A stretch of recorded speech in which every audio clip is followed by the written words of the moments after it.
495장 같이 찬송하겠습니다. 내 영혼이 은총 입어 중한 죄짐 벗고 보니 슬픔 많은 이 세상도 천국으로 화하도다. 할렐루야 찬양하세. 내 모든 죄 사함 받고 주 예수와 동행하니 그 어디나 하늘나라. 주의 얼굴 뵙기 전에 멀리 뵈던 하늘나라. 내 맘속에 이루어지니 날로 날로 가깝도다. 할렐루야 찬양하세. 내 모든 죄 사함 받고 주 예수와 동행하니 그 어디나 하늘나라. 높은 산이 고친들이 조막이나 궁궐이나 내 주 예수 모신 곳이 그 어디나 하늘나라. 할렐루야 찬양하세. 내 모든 죄 사함 받고 주 예수와 동행하니 그 어디나 하늘나라. 자, 잠깐 기도드리면서 오늘 예배 시작하도록 하겠습니다. 다 같이 기도드리겠습니다. 하나님 아버지 감사합니다. 또 한 주일 주님과 주님의 말씀을 늘 동행하면서 한 주 또 소망을 갖고 살았습니다. 또 한 주 우리는 주님의 약속을 기다리면서 소망을 바라보면서 살아가야 될 줄 압니다. 정말 세상은 점점 어두워지고 흉악해지고 사악한 자들이 점점 늘어나고 주님을 대적하고 하나님의 신성을 모독하는 그런 악한 세상의 모습을 우리는 늘 보고 있습니다. 앞으로 점점 더 심해지는 것은 분명한 사실입니다. 이러한 마지막 때에 늘 하나님의 말씀으로 깨어 있어야만이 우리가 주님의 신부된 자로서 휴거를 준비하는 그런 올바른 자세가 되는 줄 압니다. 오늘도 이 마지막 때 우리의 심령의 자세를 다시 한번 점검할 수 있는 귀한 시간이 되도록 주님께서 함께하여 주옵소서. 예수님의 이름으로 기도드리옵나이다. 아멘. 오늘은 요한복음 9장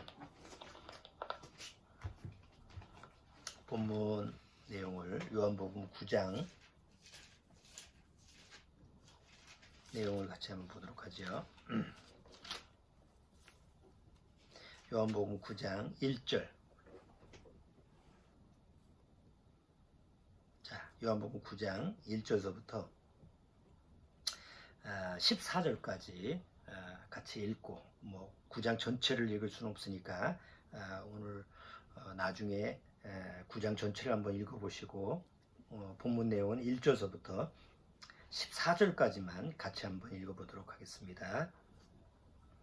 예수께서 길 가실 때에 날 때부터 소경된 사람을 보신지라 제자들이 물어가로되 라삐여 이 사람이 소경으로 난 것이 네 죄로 인함이오니까 자기오니까 그 부모니까 예수께서 대답하시되 이 사람이나 그 부모가 죄를 범한 것이 아니라 그에게서 하나님이 하시는 일을 나타내고자 하심이니라.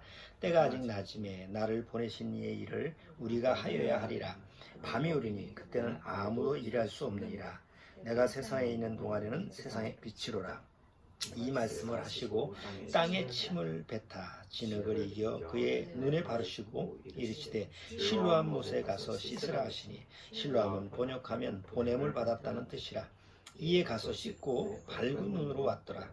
이웃 사람들과 및 전에 저가 거린인 것을 보았던 사람들이 가로되 이는 앉아서 구걸하던 자가 아니냐, 혹은 그 사람이라 하며, 혹은 아니라 그와 비슷하다 하거늘 제 말은 내가 그러라 하니니, 저희가 묻되 그러면 내 눈이 어떻게 떠졌느냐, 대답하되 예수라 하는 그 사람이 진흙을 이겨 내 눈에 바르고 나더러 실로암에 가서 씻으라 하기에 가서 씻었더니 보게 되었노라.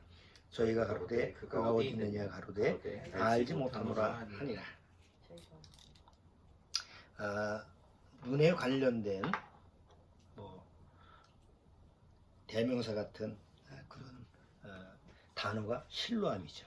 안과 병원의 대다수가 실로암이라고 하는 명칭을 사용하기도 하고, 그래서 이 실로암 하면 눈에 관련된 이런 단어이면서도 아주 유명한 그런 얘기인데, 오늘 여기 보면 이 날때서부터 소경된 자가 예수님을 만나는 장면이 나타나는데, 이 날때서부터 소경된 자가 우리가 천국 가면 꼭 만나볼 수 있는 사람 중에 한 사람이 아닐까 생각을 해요. 성경 이 9장을 보면 그때 그 상황이 당사자가 아닌 이상 우리가 그대로 우리가 알 수가 없어요. 근데 이제 쭉 읽어보면 궁금한 점이 많지. 어떻게 예수님을 만나는데 네가 어떻게 실로암 못에 가서 그렇게 그런 어떤 마음을 가지고 가게 되느냐, 여기 내용은 안 나와 있으니까 한번 가서 그때 상황이 어떤 건지, 그때 마음 상태가 어땠는지, 황당한 일인데 어떻게 그렇게 예수님 말을 믿고 실로암 못에 가서 눈을 씻었는지, 그런 거를 이제 묻고 싶어요. 만나면 물을 수 있는 기회가 있겠죠. 그런데 이 날때서부터 소경된 자가, 이 거지 소경이 틀림없이 구원을 받고 천국을 갔을 거라고 믿는데, 이 사람이 무엇 때문에 천국 갈 수 있을까? 이 사람이 무슨 신학적인 지식이, 성경 지식이 많아서, 대단히 신앙생활을 잘해서, 성경에 보면 전혀 그런 게 없어요. 사실은 그가 소경이었던 거 하나. 그럼 그가 뭘 많이 알아서 천국을 가게 됐을까? 요즘 교회 나가면 많이 알아야지 그게 대단한 믿음이고 대단한 신앙이고 생각하잖아요. 그러니까 성경 얘기도 줄줄 얘기하고 얘기하면 입만 벌리면 막 성경 말씀이 줄줄 나오면 저 사람 믿음 좋은 사람이고, 교회는 나갔는데 성경은 쥐뿔 하나도 모르고 물어봐도 아무것도 모르고 저거는 아이고 엉터리고, 그런 잣대로 이렇게 잴 수가 있는데, 과연 이 소경은, 날때서부터 소경은 뭘 그렇게 알았을까? 그런데 여기 이 날때서부터 소경은 다른 건 다 몰라. 예수님도 잘 몰라. 소문은 들었겠지. 메시아라고 하는 예수가 있는데 그 사람한테 가서 안수를 받으면 병이 낫는데더라. 이런 건 들을 수 있지. 워낙 그 당시에 유명한 얘기니까. 그렇잖아요. 그래서 이 사람이 예수님에 대해서 그런 정도의 지식은 있었겠지만, 날때서부터 소경이니까 성경 지식이 있었겠어. 거지니까. 거린이라고 하는 것은 그건 세상에서 봤을 때는 아예 버림받은 자잖아. 일종의 아웃사이더지. 누구의 관심도 받지 못하는 이런 사람인데, 무슨 율법으로 알고 뭘 알겠어요? 아무것도 모르지. 고작 그냥 부걸에서 먹는 근근히 삶을 유지하는 사람인데, 그런데 이 사람이 다른 건 다 몰라도 딱 하나 아는 그것 때문에 천국을 갔다는 거예요. 과연 그게 뭘까? 많은 지식이 있어야지 휴거를 하는 게 아니죠. 이 사람처럼, 이 소경처럼 단 한 가지만 알아도 내가 휴거에 동참할 수 있어요. 수많은 걸 알아도 휴거에 동참하지 못하는 사람이 있는 거고, 단 한 가지만 알고 있어도 휴거에 동참할 수 있는 이런 그 비밀이 오늘 요한복음 9장에 이 날때서부터 소경된 자가 예수님을 만나서 일어나는 그 이야기 중에 나와 있어요. 우리가 세상에서 보면 아는 것이 힘이다 이런 말이 있지만 또 반대적으로 아는 것이 병이다 이런 말이 있죠. 상대적으로 아는 것이 힘이다라고 하는 것은 의사 같은 경우에는 그거 진짜 적용이 되는 말이지. 의사는 아는 것이 많으면 많고 뭐 전문 지식이 풍부할수록 환자를 살릴 수 있죠. 그런데 돌팔이 의사는 이 가짜야. 자기 이익을 위해서 속이는 사람이야. 그러니까 이런 사람은 알면 알수록 그건 위험한 사람이지. 다른 사람을 아주 위험에 빠뜨릴 수 있는 이런 사람이에요. 그러니까 이거를 우리한테 신앙적으로 적용을 하면 거듭난 사람한테는 성경에 대한 내용이 알면 알수록 그한테 능력이 되고 힘이 되는데 거듭나지 못한 사람한테는 성경 지식이 알면 알수록 이게 독이 될 수 있다는 거지. 그러니까 성경에 내가 거듭나서 성경을 읽고 또 뭐 어디 설교를 듣고 뭐 성경 공부를 하고 이러면 플러스가 되지. 오히려 모르는 것보다 아는 것이 더 그 사람 신앙 생활하는데 또 신앙 믿음에 성장하는데 큰 도움이 되지만 내가 거듭나지 못했다고 한다면 거기다 계속 성경 지식을 쌓아놓으면 오히려 그 구원받지 못한 사람한테 교만함, 나는 성경 지식을 이렇게 많이 알고 있다, 자랑거리 뺏기는 안 된다는 거예요. 독이 되는 거지. 오히려 성경을 아는 것이 거듭나지 못한 사람한테는 그게 죄가 되는 거예요. 굉장히 모순적인 얘기죠. 교회 가면 막 성경을 가르치고 요즘은 뭐 다 성경 공부관이 있고 옛날에는 내가 어렸을 때 교회만 다녀도 교회 가서 뭐 성경 공부라는 게 없었어요. 교회 가면 그냥 뭐 왔다 갔다 하고 성경책 들고 왔다 갔다 하면 그게 이제 교인이 되는 거예요.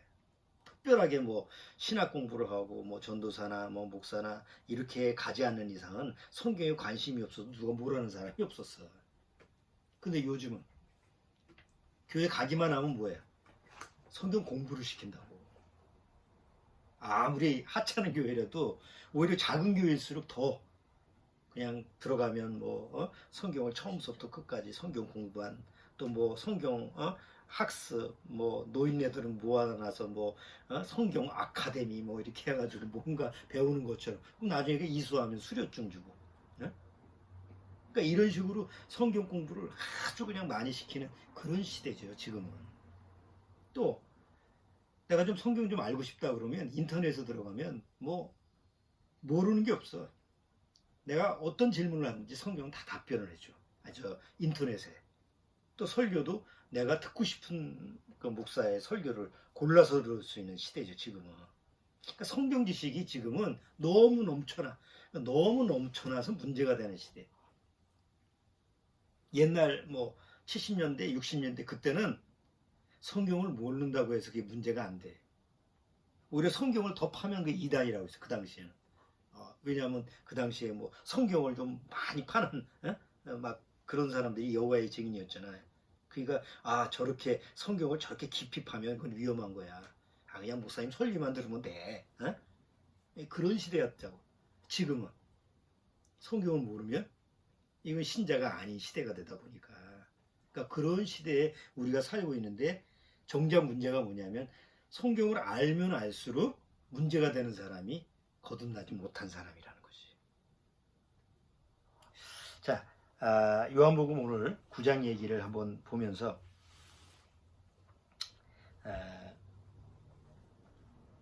한번 살펴보도록 하죠. 한번 이렇게 한번 생각을 해보세요. 요리사가 셰프가 뭐 5만 가지 요리를 다 알아. 뭐 방법, 요리하는 방법에 대해서 아주 마사해서 아주 박사야. 그런데 정작 요리를 해야 되는데 칼이 없어. 그가 가지고 있는 지식이 뭐가 소용이 있어요? 손으로 해서 만들어? 그럴 수도 있지. 그렇지만 적어도 요리사 하면 뭐예요? 우리나라도 요리사 셰프 하면 칼을 잘 다루는 사람이잖아. 그 사람이 많은 걸 알고 있어도 한 가지가 없으면, 칼이 없으면 자기 능력을 보여주지 못하잖아요.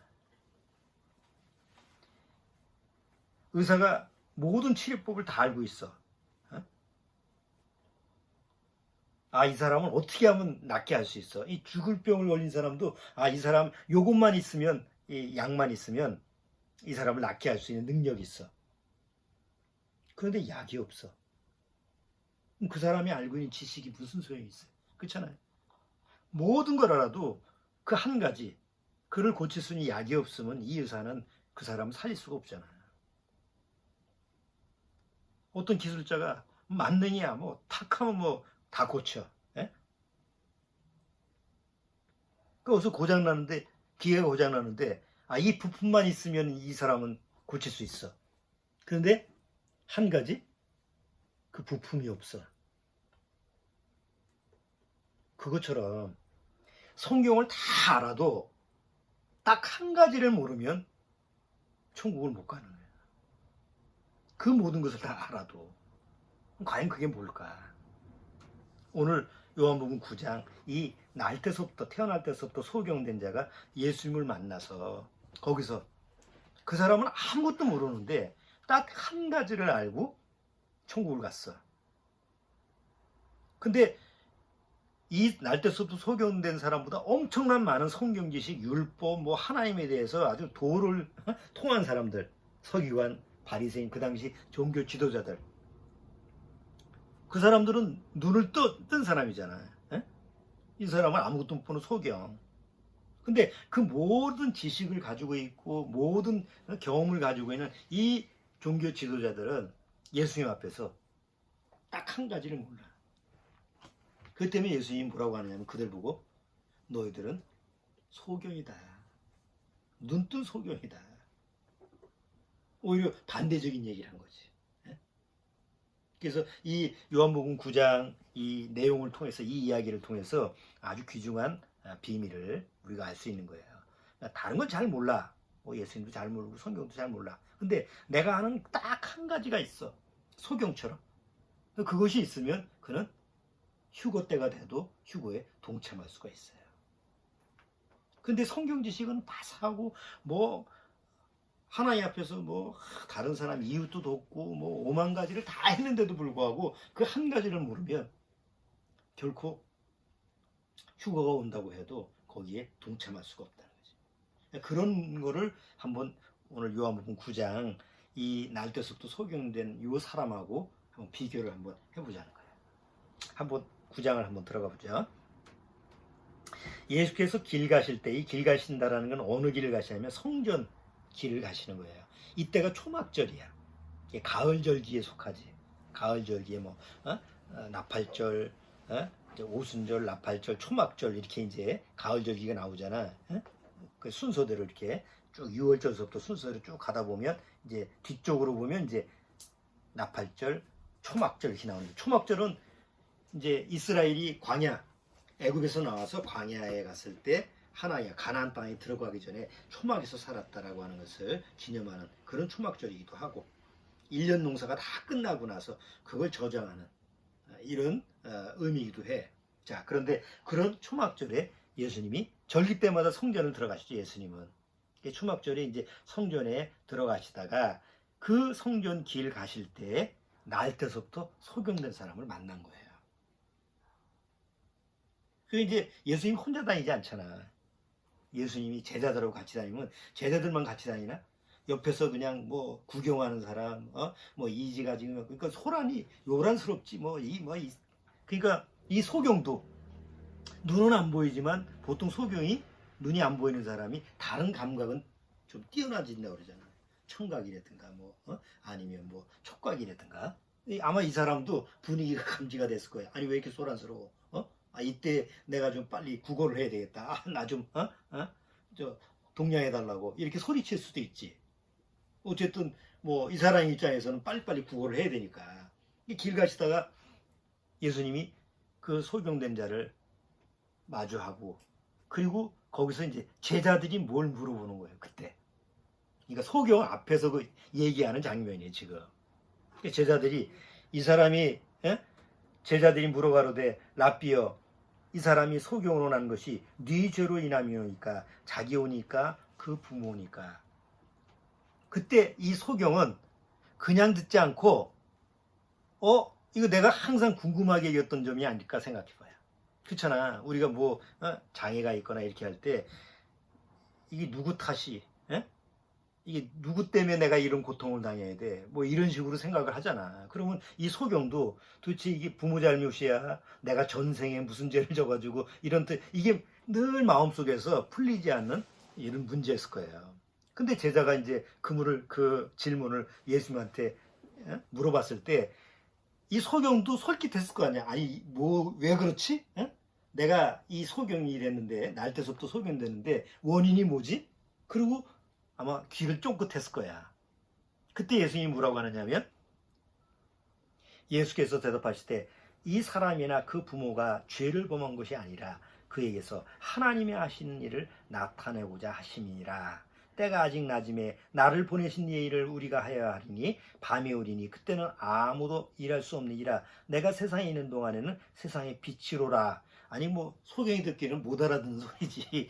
다 앞에는 그러니까 뒤에 이거 쭉 얘기하는 건 못 알아듣지만 앞에 잠깐 얘기했던 거지. 이 죄는 이 사람의 죄도 아니고 그 부모의 죄가 아니다라는 말을 그가 들었을 때 과연 그 소경은 어떤 마음 상태가 됐을까? 이상한 얘기인데 내가 여태까지 들었을 때는 세상에서는 그렇게 얘기 안 하잖아. 세상에서 내가 불구다, 뭐 장애다 그러면 이거 다 조상 탓이야. 뭐 세상 말로 하면 업보가 너한테 전해져서 네가 이 고통을 당하는 거야. 아니면 야, 네 부모 탓이야. 아니면 네 탓이야. 이런 식으로 지금까지는 들었는데 정작 그 예수님이 얘기하는 걸 가만히 들어보니까 네 죄도 아니고 부모 죄도 아니다. 그 뭐냐? 하나님이 어떤 나타내시는 일을 하고자 하면 그때서부터는 모르는 소리야. 이거는 모르는 소리야. 그러니까 그 사람이 잠깐 눈 감은 상태, 이제 소경된 자가 이 예수님의 말을 듣고 마음속에서 이 아주 복잡할 거야. 이게 도대체 뭔 소리인지. 그런데 예수님이 갑자기 흙에다가 침을 뱉어가지고 이겨가지고 이 사람의 눈에다가 발라주는 거예요. 여기 지금 물어본 게 아니잖아. 야, 너 눈 낫고 싶어? 아니 이전에 보면 많은 소경을 만난 적이 있거든. 그러면 예수님이 소경된 자를 만나서 어떤 사람은 나 좀 낫게 해주세요 막 소리쳤어 길가에서. 근데 이 사람이 아니지. 다른 소경된 자는 길가에 가서 막 예수님이 지나가니까 나 좀 낫게 해달라고 막 이렇게 소리치고 막 이렇게 해서 예수님이 네가 낫고자 하느냐 이 대화가 있었는데 이 요한복음 9장에서는 그런 대화가 전혀 없는 거야. 일방적으로 예수님이 그냥 하시는 거야. 이 사람은 자기 낫게 해달라고 한 말도 없고 어떤 모션을 취한 적이 없는데 예수님이 일방적으로 흙에다가 침을 뱉어가지고 뒤에 보니까 그 내용상 그 이 소경된 자가 막 말을 하는데 예수님이 예수라고 하는 분이 침을 뱉어가지고 내 눈에 진흙을 발라가지고 씻으러 갔다. 이 내용을 쭉 얘기하는 거 보니까 침 뱉어도 그냥 소리 없이 내는 것 같지는 않아. 이 소경이 듣기에는. 그러니까 이런 전체적인 상황을 눈에 보이지 않는데도 지금 다 알고 있는 걸 보니까. 그러니까 그 사람이 눈에다가 흙을 이렇게 쭉 발라주는 것을 이렇게 경험을 했을 때 이 사람 마음이 어떻겠어? 뭐 하는 짓이야 지금? 그리고 내가 실로암 맛에 가서 씻으라. 그러면 눈이 떠질 것이다까지 얘기했으면 그게 이해가 되는데 여기 보면 그런 얘기가 또 없어. 여기 봐요. 7절 이르시되 6절서부터 이 말씀을 하시고 땅에 침을 뱉아 진흙을 이겨 그의 눈에 바르시고 이르시되 실로암 못에 가서 씻으라 하시니 실로암은 번역하면 보냄을 받았다는 뜻이라. 그리고 이에 가서 씻고라는 말이 나와.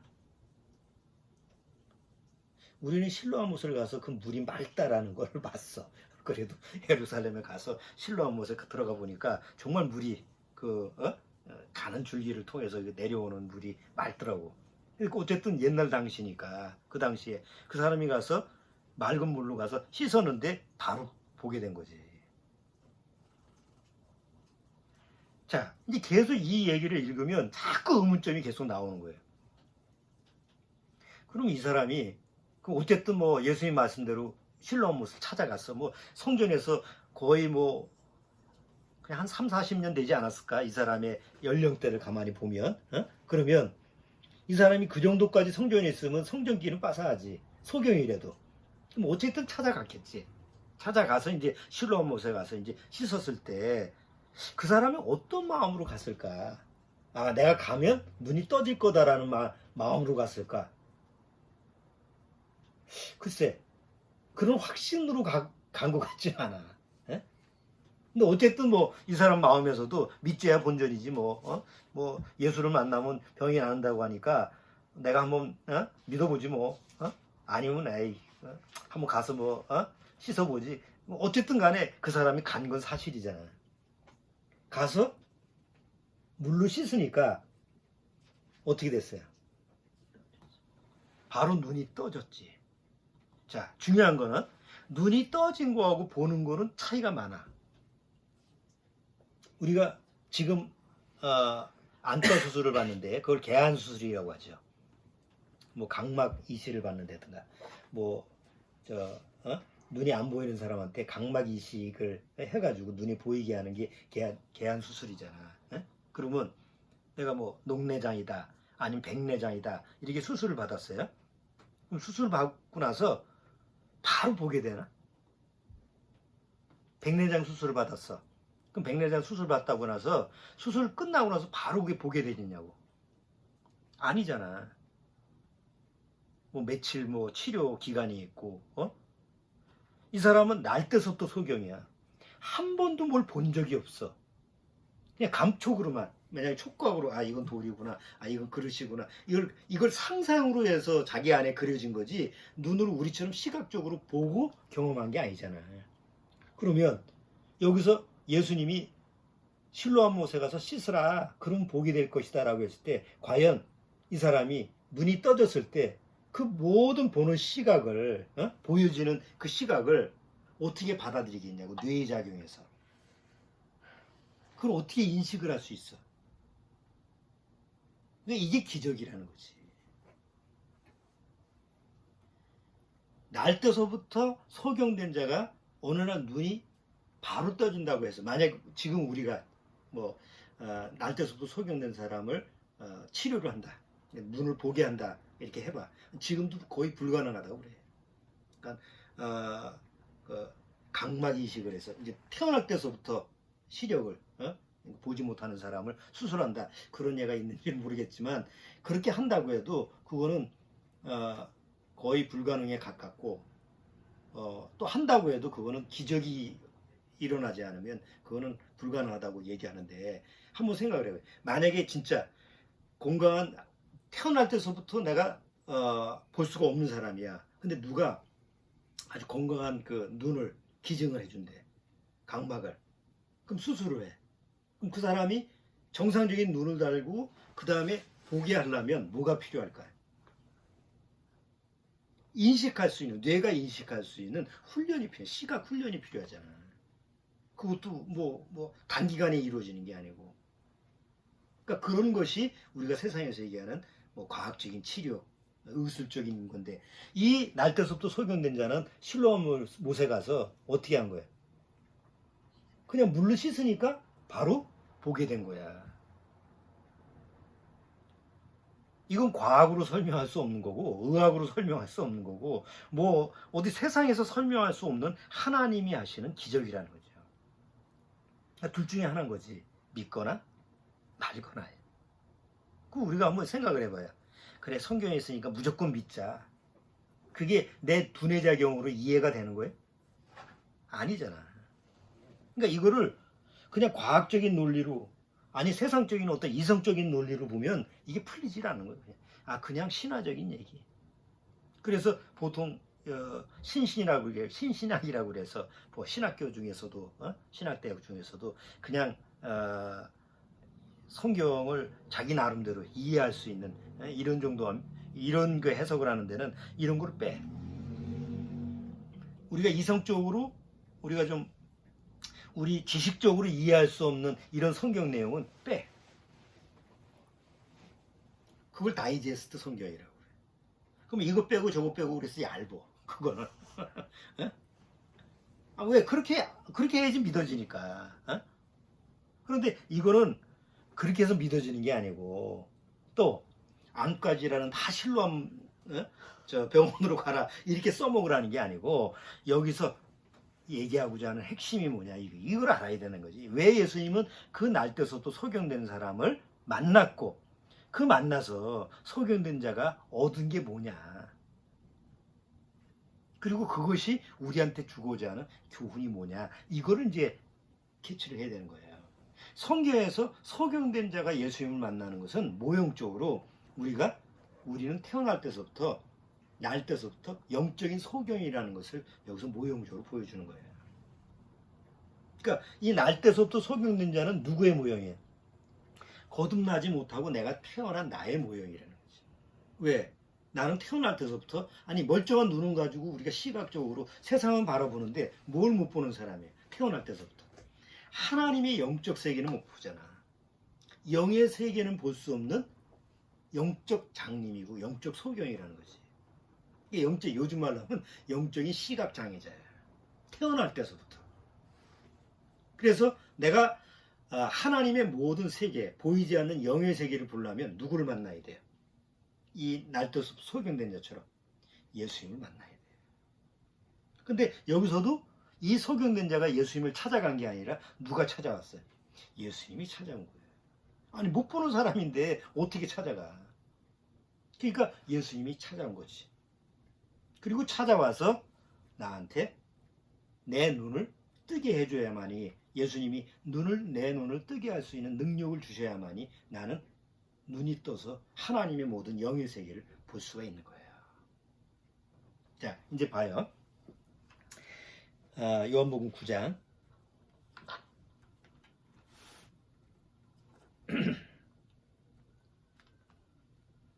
예수님이 실로암 못에 가서 씻으려니까 그 말대로 가서 씻었어.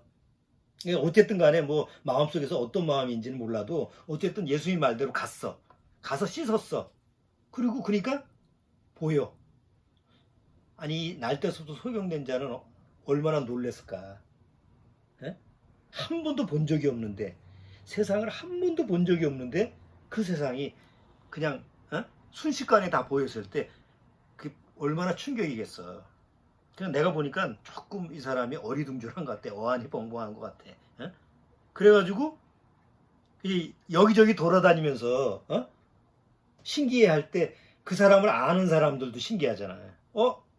저 사람이 소경이었는데, 거지 소경이었는데, 아니 저기 멀쩡하게 눈 뜨고 돌아다니네. 그리고 나서 이제 그게 이제 시끌시끌하니까 그때 이제 바리새인들이 그 주변에서 이 사람이 예수라고 하는 사람을 만나서 이렇게 눈이 떠졌다라는 소문이 자꾸 파다하게 이제 퍼지니까 그 바리새인들, 서기관들이 이거 큰일 났네 이거, 그러면 안 되지 해서 이 사람을 부른 거야. 너 일로 와봐. 누가 너를 눈을 뜨게 했어? 예수라고 하는 사람이에요. 그러니까 내가 아는 예수는 그런 능력을 행할 수가 없는데, 그럼 가자. 네 부모한테 한번 가보자. 너 진짜 네가 소경이었는지 아닌지. 그래서 부모한테 가서 이제 물어보는 거야. 수소문해서 이제 부모를 찾아갔어. 이 장님이, 이 소경이 부모가 있었어 없었어요? 부모가 있었는데도 불구하고 뭘 하는 사람이에요? 국어를 하는 사람이에요. 그러니까 굉장히 비참한 거지. 모르지. 그 부모가 이 아들을 시켜서 앵벌이를 시켰을 수도 있지. 너 국어라는 거 가지고 뺏어서 자기 먹고 살 수도 있지. 어쨌든 그 상황은 모르니까. 그 부모한테 물어보니까 우리 자식이 맞다. 얘는 태어날 때서부터 소경이다. 라고 이제 증언을 해준 거예요. 그 정도 하면 그냥 그런가 보다 믿어야 되잖아. 이 바리새인들은 계속 안 믿을 증거를 자꾸 찾는 거예요. 부정하는 거지. 현실을. 그래서 이 소경한테 야 다시 한번 물어봐. 다시 한번 얘기해봐. 너 어떻게 났어? 예수라고 하는 분이 내 눈에다가 흙에다가 침을 뱉어가지고 진흙을 발라가지고 그렇게 낳게 했어요. 아니 몇 번 얘기해요. 몇 번 얘기해야지 알아들어요. 이렇게 얘기를 하는 거야. 자, 그러면서 이런 얘기가 나오죠. 자,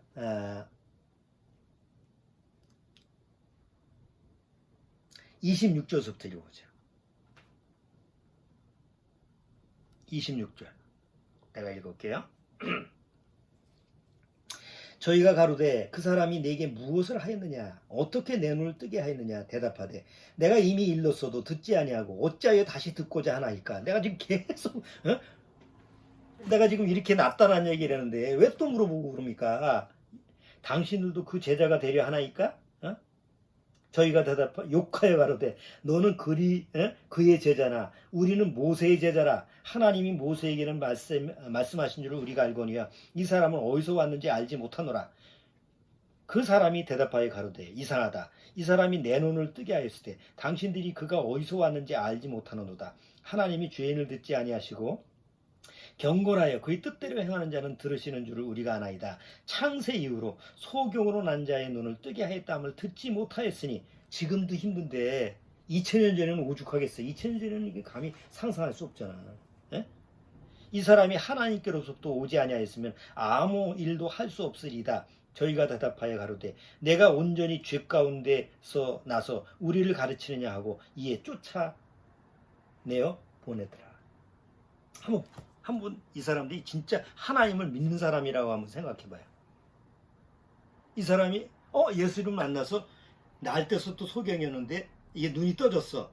그러면 이분이 정말 하나님부터 오신 메시아인가? 이렇게 한번 생각해봐야 되잖아. 그런데 이 사람들은 뭐에 하는 거야? 반대를 위한 반대를 하는 거야. 요새 저 기독교인들이 어디 집회에 모여가지고 뭐 정치적으로 하는 거 똑같은 마음 상태. 반대를 위한 반대. 마음 상태가 그렇다는 거예요. 자, 여기 이 소경이 내쫓김을 받았는데 예수님을 만나. 다시 예수님이 찾아와. 35절. 예수께서 저희가 그 사람을 쫓아냈다 하는 말을 들으셨더니 그를 만나서 가라스 때 내가 인자를 믿느냐? 대답하여 가로되 주여 그가 누구시오니까 내가 믿고자 하나이다. 내가 믿고자 하나이다. 내가 믿으려고 노력하는 게 아니야. 만약에 인자가 누군가를 내가 알면 난 믿겠습니다. 왜? 그가 나를 낫게 한 게 사실이니까.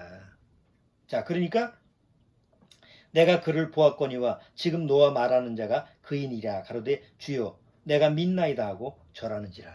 그리고 이 소경은 누구를 만나게 되는 거예요? 진짜 예수님을 만나게 된 거지.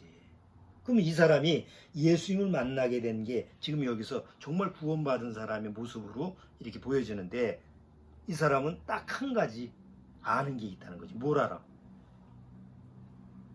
예수님을 아는 게 아니야. 여기 앞에 봐봐요. 23절. 이러므로 그 부모가 말하기를 저가 장성하였으니 저에게 물어보시오. 이 부모조차도 그 당시에 만약에 예수가 그리스도라고 하는 것을 증거하면 유대 사회에서 출교를, 그 당시에 유대 사회에서 출교라고 하는 것은 요즘 말로 왕따기 때문에 매매도 못하고 물건도 못사고 유대인들한테 소외를 당하기 때문에 죽음이나 마찬가지예요. 그러니까 부모라도 이 지금 어떻게 할 수가 없는 거지. 그러니까 이런 상황에서 부모가 나이가 막 먹었으니까 나이가 지금 다 한 40 정도 되는데 다 장성했으니까 직접 가서 물어보시오. 우린 모르겠어. 어떻게 나는지. 이렇게 이제 오히려 선을 딱 긋는 거예요. 그때 23절 24절. 이에 저희가 소경됐던 사람을 두 번째 불러 이르되 너는 영광을 하나님께 돌리라. 우리는 저 사람이 죄인인 줄 아노라. 이렇게 얘기하니까 자 25절 같이 읽어보죠.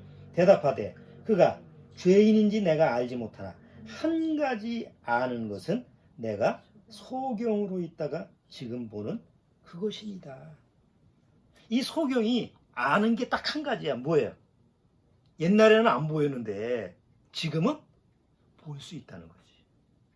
뭐 하나님이 누구시지, 창조자 하나님이시고, 뭐 하나님은 뭐 은혜로운 하나님이고, 뭐 영광의 하나님이고, 뭐 진리의 하나님이고, 그런 거 몰라. 예수님이 저 동정녀 마리아에서 태어나시고 뭐 어떻게 하시고 어쩌고 그런 거 잘 몰라. 뭐 죄인이라고 하는데 뭐 죄인인지 의인인지 그런 거 몰라. 내가 아는 건 한 가지밖에 없어. 뭐예요? 그를 만나서 내 눈이 떠졌다는 사실이잖아. 아니 그게 팩트. 요즘 말로 이 사람이 뭘 더 알아야 돼? 태어날 때부터 장님이었는 소경이었는데 예수님을 만나서 눈이 떠진 거, 그거 하나는 부인할래야 부인할 수가 없잖아요. 내가 아는 건 한 가지, 이거 하나밖에 없다. 그런데 이 한 가지 아는 것 때문에 그가 누구를 만나는 거예요? 예수님을 만나는 거예요. 인자가 누군 줄 아느냐? 인자라는 건 그 들은 풍월 있잖아. 앞으로 메시아가 오면 그들의 인자라는 건 앞으로 올 메시아거든. 그러니까 소경이어도 앞으로 이 지상에서 뭐 하나님을 메시아가 오면 우리가 구원받을 수 있다라는 소망을 다 지식적으로도 이렇게 배웠으니까, 알고 있으니까 이 사람도 인자가 메시아가 오면 나 믿겠습니다. 내가 메시아다, 내가 인자다라고 했을 때 그는 믿을 수밖에 없지. 왜? 자기를 눈뜨게 한 장본인이 바로 예수님이니까. 이거 한 가지만 나한테 적용시켜도 나는 휴거를 받을 수가 있다는 말이에요. 지금서부터 40년 전에 나도 어릴 때부터 교회를 다니고 뭐 교회에서 봉사활동도 하고 주일학교도 가르치고 뭐 오만 거를 다 해서 교회에서 인정받는 청년이었지만 까막눈이 영적인 세계에서는 아무것도 몰랐어. 그때 당시는 몰랐지. 그냥 종교인으로 거듭나지 못한 그런 크리스찬으로 교회를 열심히 나갔으니까. 그러니까 아무리 교회에서 목사님이 인정하고 교회 거기 그 당시에 우리 교회 그 당시 교회 신도들이 다 인정을 해도 여전히 성경에 대해서는 까막눈이고 하나님의 세계에 대해서는 볼 수가 없었어.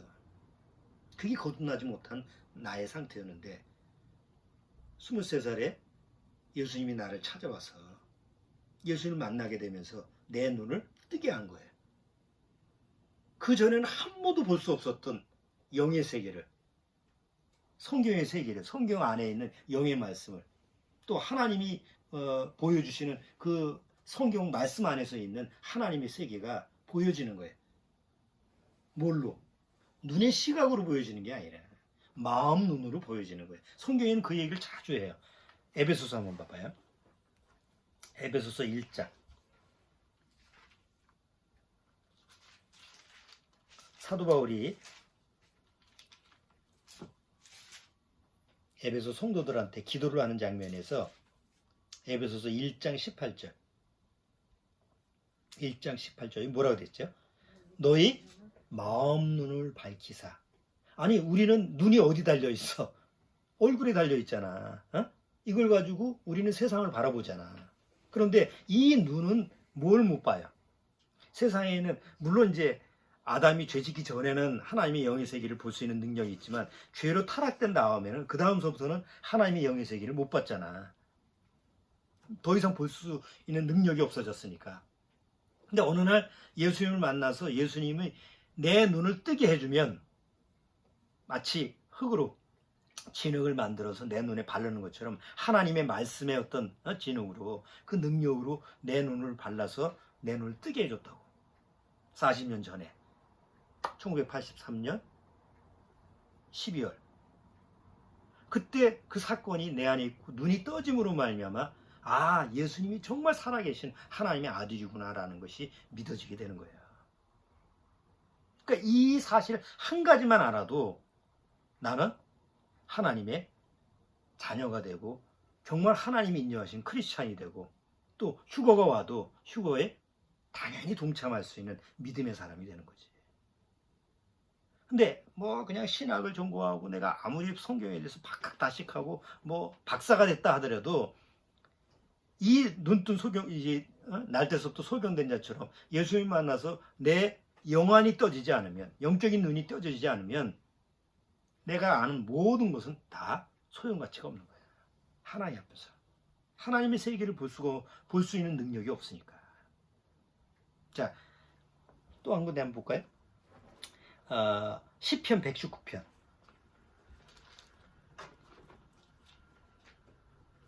시편 119편.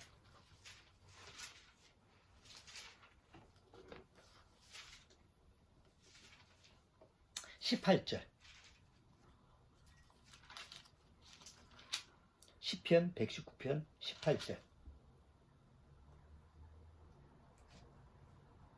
여기 뭐라고 되어 있어요? 내 눈을 열어서 주의 법에 기이한 것을 보게 하소서. 시편 기자가 뭘 열어달라고 그래? 내 눈을 열어서 주의 기이한 것. 주의 기이한 것이 뭐예요? 세상의 자연 만물, 뭐 내가 눈에 보는, 뭐 하늘에 보는 별, 우리가 세상 어디 가서 자연 만물을 보면 뭐 나야가라 폭포나 이렇게 멋있는 이런 걸 보면 아 멋있다 그러잖아. 그렇지만 그거는 시각적으로 보이는 세상이고, 여기 기이한 것은 눈이 있어도 보지 못하는 영적인 세계라고. 이게 하나님의 세계. 하나님은 눈에 보이지 않잖아. 그런데 어느 날 눈이 떠진 사람은 이 시각의 눈으로 보는 게 아니라 마음의 눈으로 하나님을 볼 수 있는 거예요. 뭐 환상이나 아니면 꿈에서 보는 게 아니라 말씀을 통해서. 요한계시록 라오디게아 교회 발표예요. 라오디게아 교회 사람들의 문제점이 뭐예요?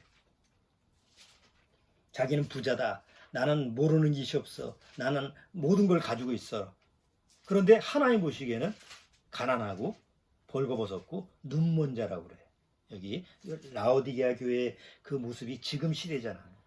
하나님 앞에 차지도 않고 덥지도 않고 아주 미지근한 이런 상태에. 자, 그런데 여기 17절 3장 17절 내가 말하기를 나는 부자라 부유하여 부족한 것이 없다나 내 곤고한 것과 가련한 것과 가난한 것과 눈먼 것과 벌거벗은 것을 알지 못하는도다. 넌 눈멀었어. 요한복음 9장처럼 바리새인들을 보고 너희는 본다고 하지만 넌 소경이야. 그런데 여기 뭐라고 그랬어요? 라오디게아 교회 18절 다시 한번 읽어볼게. 내가 너를 권하노니 내게서 불로 연단한 금을 사서 부유하게 하고 흰 옷을 사서 입어 벌거벗은 수치를 보이지 않게 하고 뭐라고? 안약을 사서 서서 눈에 발라 보게 하라. 이 라오디게아 교회 이 가까운 쪽에 그 당시에 아주 큰 유명한 그 안과 눈의 질환에 치료되는 약을 만드는 공장이 있었거든. 그러니까 안약을 발라서 내 눈을 보게 하라. 뭘 보게 하라?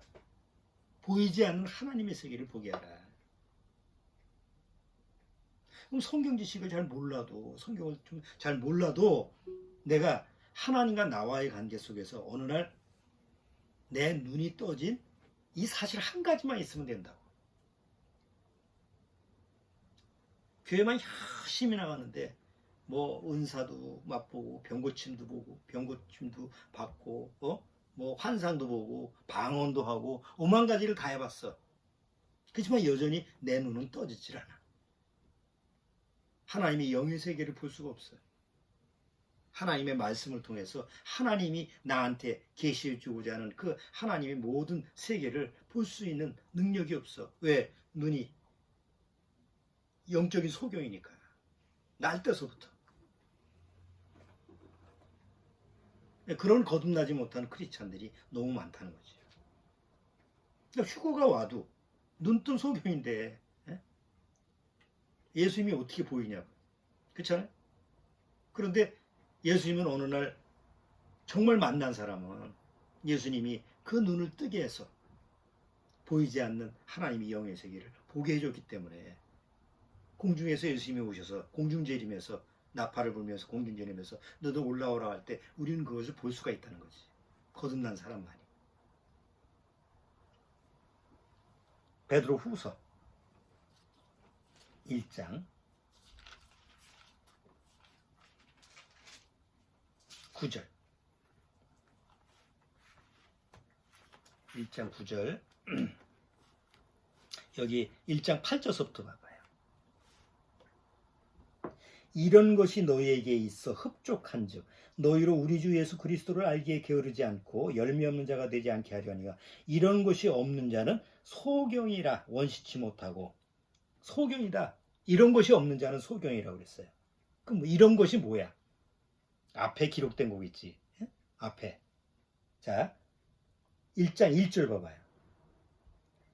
예수 그리스도의 종과 사도인 시몬 베드로는 우리 하나님 구주 예수 그리스도의 의를 힘입어 동일하게 보배로운 믿음을 우리와 같이 받은 자들에게 편지하노니 누구한테나 똑같이 동일하게 주는 하나님의 선물, 그 믿음, 구원의 믿음. 잘 한번 생각해 봐요. 날태서부터 소경된 자가 예수님이 너 실로암 못에 가서 씻으라 그러면 날 거다라는 말도 안 했는데 씻으라 하는데 갔어. 의지적으로는 갈 수 없다고 생각해요. 생전 처음 보는데 그것도 정상적으로 뭐 요즘처럼 뭐 이렇게 수술 받으러 가는 것도 아니고 치울 뱉어가지고 흙을 이겨서 눈에 바르고 가라는 건 상식적으로 받아들일 수가 없잖아. 그런데 그가 갔다는 것은 그 안에 하나님이 뭘 허락해 주시는 거예요. 그에게 보배로운 믿음을 허락해 주셔서 가는 거예요. 그러니까 그가 갔을 때 자기 믿음이 아니잖아요. 하나님이 주신 믿음으로 가게 된 건데 결국 하나님이 주신 믿음 때문에 열리는 거잖아요. 우리가 하나님을 거듭나는 것도 똑같아. 내가 의지적으로 믿어서 거듭나는 게 아니라 하나님이 나한테 믿음을 주셔서 그 믿음으로 예수님을 만나게 한 거고 예수님을 믿게 한 거잖아요. 그리고 나서 나한테 뭘 줬어요? 3절. 그의 신기한 능력으로 생명과 경건에 속한 모든 것을 우리에게 주셨으니 뭘 주셨다고? 내 능력이 아니라 그의 신기한 능력으로 생명과 경건에 관한 속한 모든 것을 우리에게 주셨으니 이는 자기의 영광과 더불어서 우리를 부르신 자를 알므로 말미암음이라. 이로써 그 보배롭고 지극히 큰 약속을 우리에게 주사. 계속 줬다고 그러잖아. 계속 뭘 줬다고 그러잖아. 그리고 이 받은 것을 8절에 이런 것이 너에게 있어 흡족한즉 하나님은 조금씩 준 게 아니라 흡족하게 이런 보배로운 약속, 신기한 능력 이런 것을 나한테 주셨기 때문에 이제는 뭐가 보여지는 거예요? 눈에 보이지 않는 하나님의 세계가 보여지는 거예요. 그게 뭐냐? 3절 그거 한번 읽어보죠. 이러므로 너희가 더욱 힘써 너희 믿음의 덕의 지식을, 지식의 절제를, 절제의 인내를, 인내의 경건을, 경건의 형제우애를, 형제우애의 사랑을 공급하라. 이게 눈에 보이는 거예요, 안 보이는 거? 안 보이는 거잖아. 근데 눈에 안 보이는 건데 영적인 세계를 내가 볼 수 있는 능력을 주셨기 때문에 이 하나님 앞에서 이런 능력을 내가 행할 수 있는 것을 내가 보게 되는 거지. 자, 이제 요한복음 9장 살펴보면서 마무리하죠. 이 날때서부터 소경은 다른 건 다 몰라. 근데 아는 한 가지가 있다고 했어요. 뭐예요? 예수님을 만나서 내가 날때서부터 소경이었는데 지금은 보입니다. 다른 건 몰라도 나는 안 보였던 사람인데 지금 보는 사람입니다. 이거 하나 때문에 그가 천국 갔다고 한다면 지금 우리의 믿음도 마찬가지라는 거지. 다른 건 잘 몰라도 어느 날 내가 예수님을 만났어요. 예수님을 만나는데 예수님 만나기 전까지는 하나님의 세계를 절대 내가 본 적이 없었는데 예수님을 만나고로서 내 영의 눈이 마음 눈이 떠지고 나서 그때서부터 하나님의 모든 영의 세계가 성경을 통해서 보여지게 됐어요. 성경을 통해서 보여지는 거예요. 말씀을 통해서 보여지는 거예요. 계시를 받는다든가 뭐 방언을 받는다든가 뭐 어떤 능력을 그런 거 아니에요.